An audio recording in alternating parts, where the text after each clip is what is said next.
All right, here with the very latest. He has been a very powerful voice throughout this entire process.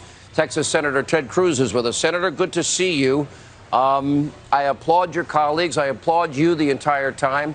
I'm a little bewildered why we have to wait till Wednesday, to be honest. But I guess we now know what will happen by then. Well, Sean, that's exactly right. I think the last 24 hours were pivotal. For all intents and purposes, this impeachment process is over. The vote we had today not to extend the trial, not to have yet more additional witnesses. We already had 18 witnesses testify in the House. We've seen thousands of pages of documents that the House managers and the White House defense lawyers have focused on. And throughout all of it, the House managers never proved their case. And so their strategy, as you know, was just a Hail Mary. If they haven't proven their case, their only hope was bring additional witnesses, drag it out weeks or months, and go on a fishing expedition, hope that somebody said something that would give them some basis for impeachment because they haven't proven it. And this was a vote. 4 Republicans were right on the edge, and today, holding 51 in the majority to say we're done, we've got enough, this is over. That means we're headed straight to Wednesday afternoon, a vote on final judgment, and the president is going to be acquitted of these charges, as he should be. And you had, I know now, the congenital liar. You had Jerry Nadler. They kept repeating, we have so proven our case beyond any reasonable doubt. I want to stick to the constitutional aspects of this. Now, Professor Dershowitz did say you were one of his best students, and he's going to join us on set here in a little bit. But there are constitutional concerns here. The power constitutionally, the sole power to impeach, that lies with the House. The sole power for the trial lies with the Senate. Yep. I could not understand the argument if they totally, completely proved their case beyond any reasonable doubt, and the case is a slam dunk case, why they were trying to get your body, the United States Senate, to take on the constitutional role of the House when they rushed it through so urgently so they could go on vacation and then hold it back from the Senate for so long. Well, look, I'll return the compliment on Alan Dershowitz. He was my professor in law school, was a phenomenal. In fact, he was my professor in Criminal Law 101, the very first week of law school, and was an amazing teacher.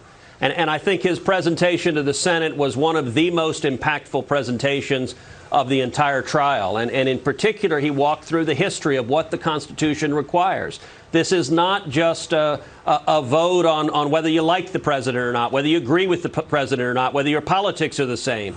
This is a vote over whether the constitutional standard is met. And the Constitution says for impeachment that the only grounds for impeachment are treason, bribery, or other high crimes and misdemeanors. And what Professor Dershowitz walked through very effectively, and actually before him, what Ken Starr walked through very effectively, is that the constitutional threshold requires a grave, serious crime of the level of treason or bribery.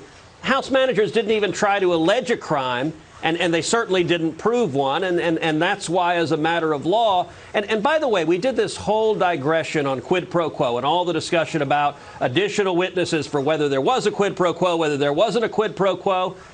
As a matter of law, it didn't matter. It was a side diversion. That was one of the things we clarified during the questioning period that I think was really critical to getting the 4 votes to end, to not have additional witnesses, is that we asked, actually Lindsey Graham and I together wrote the question asking, even if you assume, for sake of argument, that there was a quid pro quo, does that change the legal analysis? Is this a high crime or misdemeanor? And the president's lawyers answered exactly right, that even if there were a quid pro quo, you got disputed testimony on that, it doesn't matter, because the president has the authority to investigate corruption, and there was more than sufficient evidence of potential corruption with Burisma and the Bidens for the president to ask for an investigation on it. And there was also evidence that we know from a Ukrainian court, we know from an investigative report in Politico on election interference. Last question, Senator. Did you get an A in Professor Dershowitz's class? Well, you know, it's an interesting story. First class, criminal law, I didn't. I got a B+ in his first class. I took a second class from him called Thinking About Thinking. that was co-taught with him and Stephen Jay Gould and Robert Nozick, world-famous philosopher, and I did get an A+ in that one. So you can average those two out. A+, wow. Okay, so that averages out to an A, B+, A+. All right, Senator, you did great work. You educated the public. Thank you for your duty, basically. Some people need to learn what is in the Constitution. We all needed a reminder.